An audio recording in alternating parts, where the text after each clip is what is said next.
E gostaria de rapidamente, já que nós estamos falando sobre Bíblia, tratar sobre vocês, sobre a primeira carta, à igreja de Tessalônica. Eu passei uma temporada agora estudando a carta de Tessalônica para lançar a Bíblia com reflexões de João Calvino. E eu comecei através dessa carta. E descobri algumas coisas muito interessantes nessa carta. Foi uma das primeiras igrejas fundada pelo apóstolo Paulo. A primeira Tessalonicenses é a primeira carta do Novo Testamento, documento do Novo Testamento. Se fôssemos colocar o Novo Testamento em ordem cronológica, seria a primeira carta de Paulo aos Tessalonicenses, que estaria no lugar de Mateus. Então, escrito no ano 51, Paulo passou uma temporada em Tessalônica e se apegou tanto ao coração dessa igreja, e essa igreja ao coração de Paulo, que depois de sua partida, bate uma saudade em Paulo, dessa igreja, mas tudo o impediu de voltar a estar pastoreando aquela igreja. Sempre movido por saudade dessa igreja. Em determinado momento ele disse que planejou tudo, estava tudo certo, mas o inimigo impediu. E era uma igreja que ele diz que sempre que ia orar, o coração dele era chamado a gratidão a Deus pelaquela igreja. Porque ela tinha umas virtudes, se mantinha em 3 virtudes capitais no cristianismo: fé, amor e esperança. E era uma igreja que não só praticava, mas ia aumentando na prática dessas virtudes.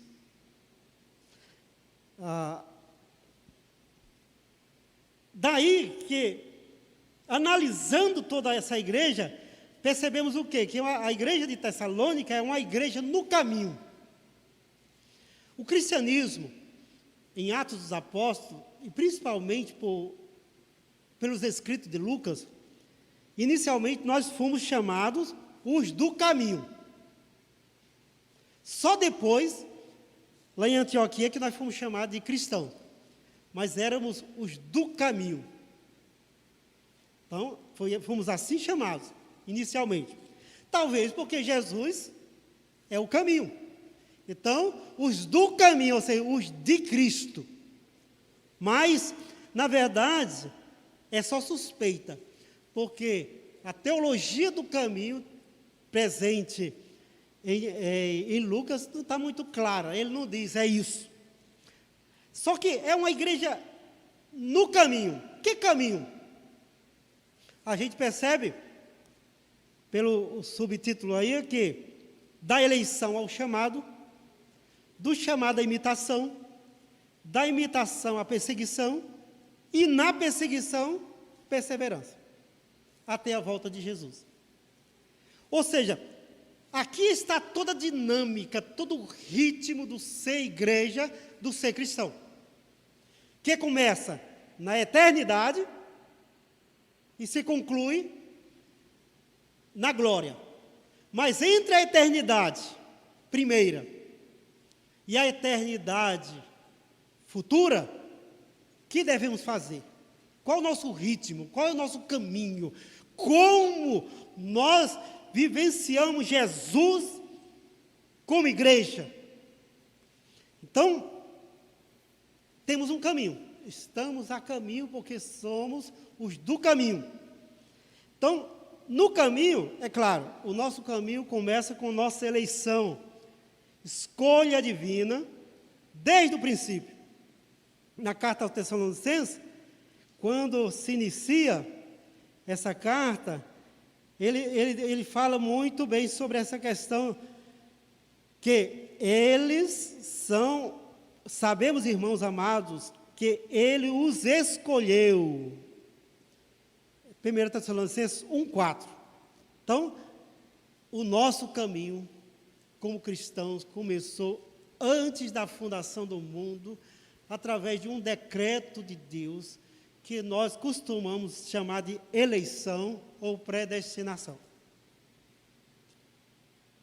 Em que Deus me escolheu e escolheu você para ser parte da família dele.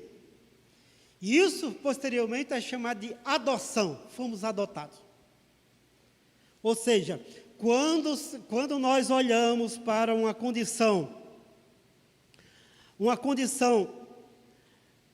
eterna, eu digo eleição. Quando eu falo de uma condição temporal, eu digo adoção. Interessante. Não sei se tem alguém aqui adotado, que foi adotado. Uma pessoa que foi adotada deveria se sentir a pessoa mais amada do mundo. Porque qualquer pessoa adotada pode dizer: eu fui escolhido por amor. Já vi muitas pessoas nascidas de parto normal que diz: eu não sei nem se minha mãe que me quis, não sei nem se não foi um acidente o meu nascimento. Mas um adotado jamais pode dizer que ele foi um acidente ou veio por acaso, porque sempre foi uma escolha, e uma escolha de amor. Daí é que todo aquele que é adotado tem que se sentir altamente amado, porque foi altamente escolhido e altamente dado a uma escolha soberana. Daí a nossa adoção. O crente devia ser aquele que é invadido totalmente, radicalmente pela realidade de ser amado, porque ele foi adotado. Ou seja, ele foi escolhido. Já pensou? O soberano rei da terra olhou para mim e para você e nos escolheu. E alguém pode dizer: e o outro? Não sei. Não sei. Tem gente que critica muito essa questão da eleição por levar em conta o outro. Você lembra quando Jesus chamou Pedro? Pedro, segue-me. Segue-me. Aí ele disse, aí João que seguiu Jesus. E aí Pedro disse: e este? E Jesus disse para Pedro: Pedro, se eu quero que ele fique vivo até a minha vinda, o que é que você tem com isso? Siga você. Isso mesmo. Na doutrina da eleição, da predestinação, eu olho para todo mundo como alvo do amor e da graça de Deus. Para mim, não existe um perdido, até que se prove o contrário. E como se prova o contrário? Lá, no último dia. Prego para todos, porque todos podem serem acordados do seu sono, da sua morte espiritual. Todos, porque poderosa é a palavra de Deus. Lanço a semente em todo o terreno. Bom terreno, mau terreno, pedregoso terreno. E essa palavra, ela finca-se na rocha, quebra a rocha, invade o coração humano e conclui a eterna eleição de Deus, que eu não sei quem, mas que 7 bilhões de pessoas é alvo dessa maravilhosa graça.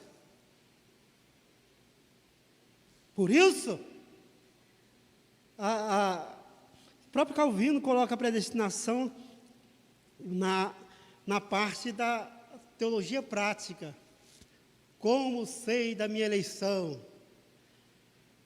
Sei quando eu me sinto totalmente amado por Deus, que do contrário não seria, porque Ele me adotou antes de qualquer coisa. Então, essa igreja no caminho é uma igreja escolhida por Deus, antes de tudo. Segundo passo aí, chamado, pregação da palavra, ou eficaz pregação da palavra no poder do Espírito Santo. Então, uma das provas da eleição, que é colocada para essa igreja, é que vocês são eleitos, foram escolhidos por Deus, e a prova é que poderosamente a palavra de Deus chamou vocês, de tal forma que vocês deixaram os deuses falsos e servem ao Deus vivo. Isso é prova da eleição. Como sei que eu sou eleito? É que, pela poderosa eficácia da palavra de Deus na minha vida, eu deixei a idolatria e me apeguei ao serviço cristão, ao Deus vivo e soberano. Por isso sei da minha eleição, da minha predestinação. Porque sem isso, não há eleição, predestinação, salvação ou cristão. A igreja de Tessalônica entrou no quê? Que é chamado de chamado.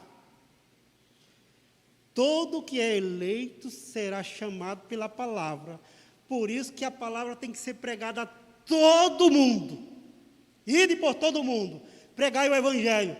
Porque todos têm que ouvir.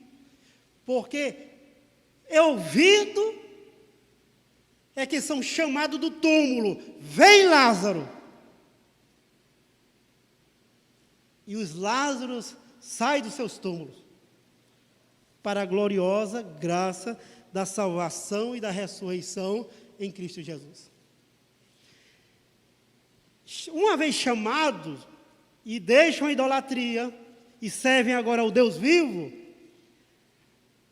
essa igreja passou para a imitação. Imitação segue como modelo o estilo de vida observado em Cristo e nos apóstolos, por doutrina ou por testemunho. Você foi chamado, ouviu a palavra, consciência diz, Cristo é o meu Salvador e Senhor, imediatamente do chamado passa para a imitação. Imitar Jesus, imitar os apóstolos, imitar a liderança, seja por doutrina, seja por testemunho. Ou seja, sigo a doutrina dos apóstolos de Cristo e da liderança que me instrui. Sigo a vida de Cristo, dos apóstolos e dos líderes que me dirigem. Eu tenho que imitar. E imitar é seguir um modelo. Esse, então, é o terceiro estágio que a igreja de Tessalônica viveu. Tanto que Paulo sempre diz que eles são imitadores de Deus e deles. Você é chamado a imitar Deus. Se Deus manda sol e chuva sobre bons e maus, por que você quer amar somente os bons e os maus você quer pagar mal com mal? Imitar Deus. Agora é imitar Deus. Segundo estágio que a gente percebe aqui, é perseguição. Quando diz que será o resultado de viver o Evangelho num mundo sem Deus. Perseguição ali era física, era uma perseguição, questão de legalidade da lei, jurídica, mas às vezes, até hoje, em alguns países, os cristãos são perseguidos assim, e até mortos. Só que a nossa perseguição do dia a dia moral, o assédio que se faz à nossa ética, ao nosso cristianismo, à nossa fé. Sempre que o cristão se eleva à estatura da imitação, terá como resultado uma perseguição. Você é considerado alienado, é considerado fundamentalista, que seja, contanto que o seu espelho seja Deus. Você imita Deus, imita Jesus Cristo, segue os apóstolos na doutrina e no testemunho, e não tem por que se envergonhar de suas cadeias, de suas prisões, de sua perseguição. Assuma o teu cristianismo. Porque você está diante de uma igreja que foi uma das primeiras a ser perseguida. Mas não se deixou vencer. E era um mundo pagão. Irmão, o nosso mundo é complicado. Mas se você vai para a história, o paganismo não era brincadeira. O nosso mundo é fichinha para o paganismo. Nós, na verdade, estamos sentados na praia, numa brisa, se comparava o nosso mundo com o paganismo. E essa igreja se eleva do Senhor Jesus, imitando Deus, sofrendo perseguição, mas não sai do caminho. Então, sempre que você estiver na praia, na brisa, pense na igreja de Tessalônica.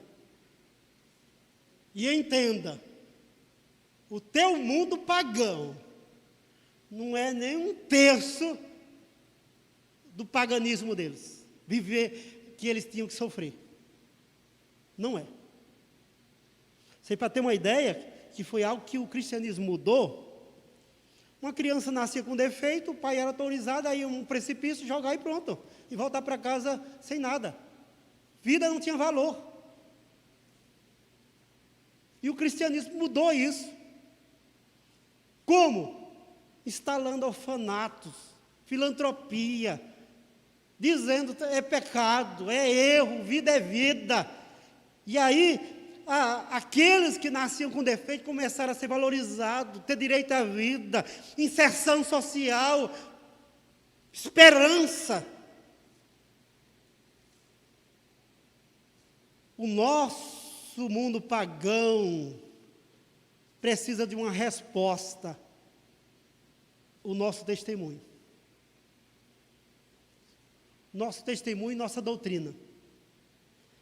Isso é feito no dia a dia e nossa vivência, porque aqui era uma simples igreja, de gente trabalhando, tendo amizade, sim, mas com doutrina e com testemunho. E simplesmente atacando as portas do inferno até que ela não prevalecesse contra a igreja. E, finalmente, o estágio último, perseverança. Mantém-se no alvo, do chamado enquanto cresce na fé e amor mútuo. Então, dentro da imitação e da perseguição e dessa perseverança, tem uma coisa que é chamado de aprendizado do juízo divino. É quando o coração fica tremendo, abalado, por perceber que o pagão é próspero, feliz, está bem da vida, mesmo com sua maldade, com sua criminalidade, e o cristão está sofrendo por amar o bem, buscar o bem e pregar o bem. E isso poderia ser um fator de risco à fé, desanimar. Ainda, eu estou vivendo correto, cristão, bem, fazendo bondade, assistindo o pobre, ao necessitado, amando a Deus, valorizando família, e o outro ali, aquele perverso, só vai bem e eu só vou mal. Daí a importância do aprendizado, do juízo final, nessa fase de imitação, perseguição e perseverança. Uma coisa, nós temos que atentar no aprendizado do juízo de Deus. Primeiro, Deus julga aqui os seus, para não ser julgado no último dia, porque no último dia quem é julgado é condenado. Então, muitas coisas nós decidimos nossa vida com Deus aqui e agora. Chegamos na glória, perdoado, salvo, amado, vida e bendito, entrai, porque isso foi preparado para vocês. Ao mesmo tempo, o ímpio passa pelo que a gente chama de encher o cálice da ira de Deus. Deus, você já viu algum juiz correndo atrás de bandido na rua? Por que será que não? Se ele é uma autoridade jurídica, é porque no final o processo estará na mesa dele.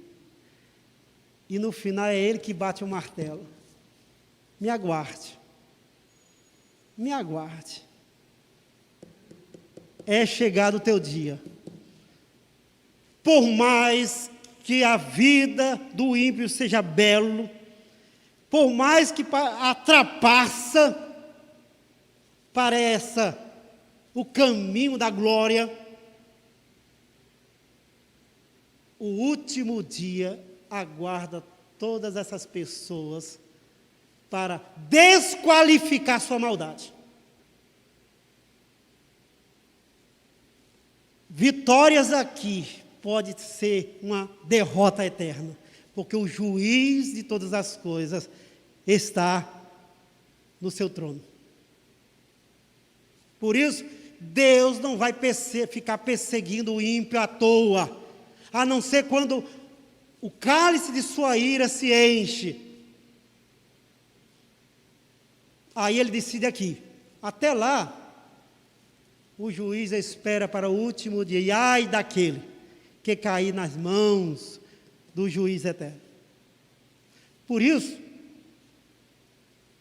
entenda no aprendizado, na escola do juízo de Deus, é que se o mal prospera, coloque paz no teu coração, porque ele pode se elevar até as alturas, cairá até o abismo. O juiz julgará finalmente e dará por terminado todo o mal. Espere. Daí a perseverança. Perseverança como o último estágio que vai até a vinda de Cristo. Mantenha-se na fé. Mesmo que o mal prospere, mantenha-se na fé. Mesmo que o mau exemplo cristão prospere, mantenha-se na fé. Mesmo.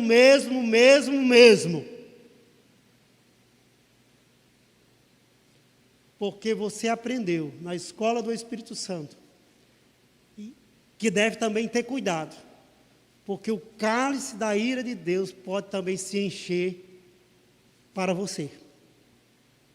E não só para o ímpio. E que seja melhor Deus te despedir em paz agora. E não dizer, vinde a mim, bendito meu Pai.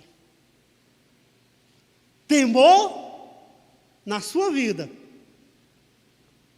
Quando vir os ímpios prosperar, sabendo que a qualquer momento pode o cálice de Deus derramar, se encher.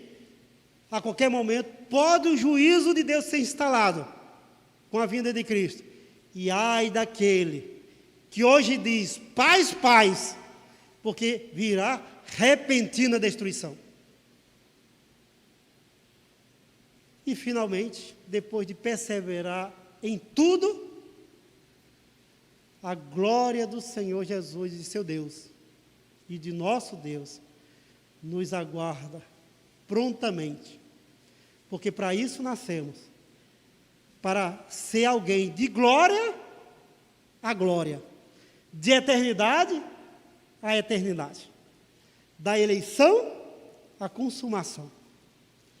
Seja o Senhor, Deus, forte e poderoso para fazer de você uma igreja assim, como a de Tessalônica, que está no caminho. Foi eleita, foi chamada, imita Deus, persevera nas perseguições, entendendo que o mundo não é um caos, Deus está sob controle, e que muitas vezes age sobre o mal, quando o cálice dele chega ao limite, tendo cuidado e temor do Senhor para que isso também não aconteça com você, porque o mal receberá seu pagamento em qualquer pessoa, crente ou descrente, mas que você finalmente herda a glória do Senhor, porque nasceu para isso em Cristo Jesus. Então, seja cristão, continue crente. Não, tem uma coisa que eu sempre coloquei no meu coração. A pessoa chega e diz, reverendo Lucas, você não sabe o que aconteceu, fulano, tal. E eu fico assim, meu Deus, eu não vejo nenhuma admiração em pecado. Você não é capaz de pecar de um jeito que me causa admiração, acredita? Sabe por quê? Porque eu e você, como pecadores, temos a capacidade de fazer tanta besteira, que até o diabo diria, até eu teria trabalho de fazer. Agora, se você chegar para mim e disser, eu passei 1 ano sem pecar, irmão, que negócio é esse? Senta aqui e vamos conversar, porque isso é demais. Um crente, depois de 1 ano sem pecar,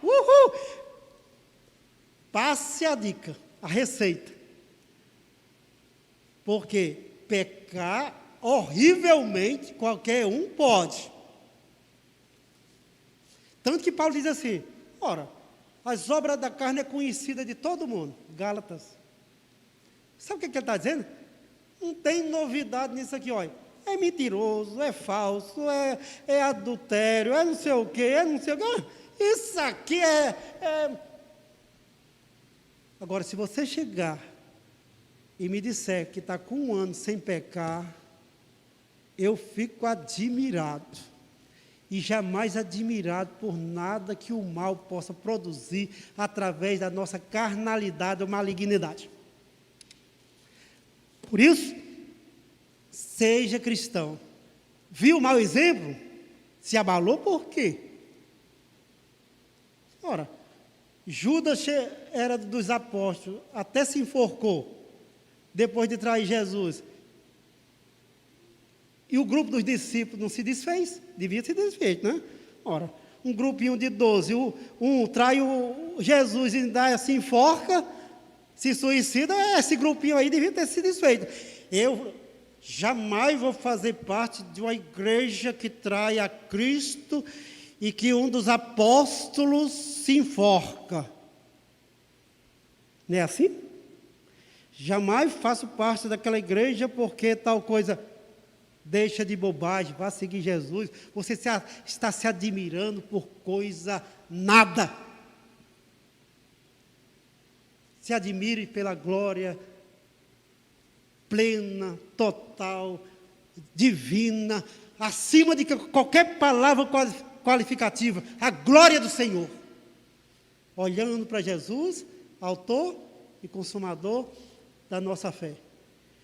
Eu olho para você e sabe o que é que eu penso sempre?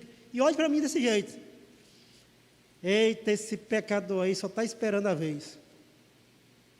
Se Jesus não deter, se Jesus não colocar a mão e frear o pecado, a malignidade dele, aí vem coisa. Eu olho para Jesus e tenho que dizer, olha, dali vem a minha graça, minha força e meu poder, porque sem Ele eu não chego lá. Não chego lá. A minha santidade está nele, não em mim. Todo dia Ele freia a minha malignidade, porque todo dia ela vem com tudo. E Ele barra meu coração, colocando a sua mão e dizendo, acalma-te, acalma-te, acalma-te.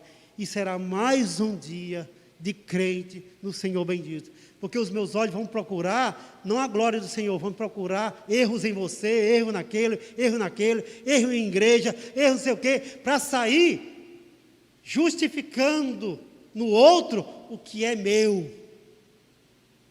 Porque é assim, a gente aponta o erro no outro, mas na verdade a gente quer esconder o da gente. Viu? Que é para não olhar para a gente, ninguém olha para a gente, e olhar para o outro. Isso é camuflagem. Camuflar, pois não. Crente é aquele que, uma coisa ele se assume. Só é crente mesmo, aquele que se assume assim. E você, irmão? Irmão, olha, eu não estou brincando. Eu sou um dos maiores pecadores. Não é retórica, não, é isso mesmo. E se não for por Jesus, e graças a Deus é Ele que sustenta o meu coração. Então, pronto. Então, se um dia eu ouvir alguma coisa a respeito de mim, olha, é isso mesmo, porque eu sou isso. É a graça de Deus que me sustenta. Nem se admire, não. Não é eu sou bonzinho, não.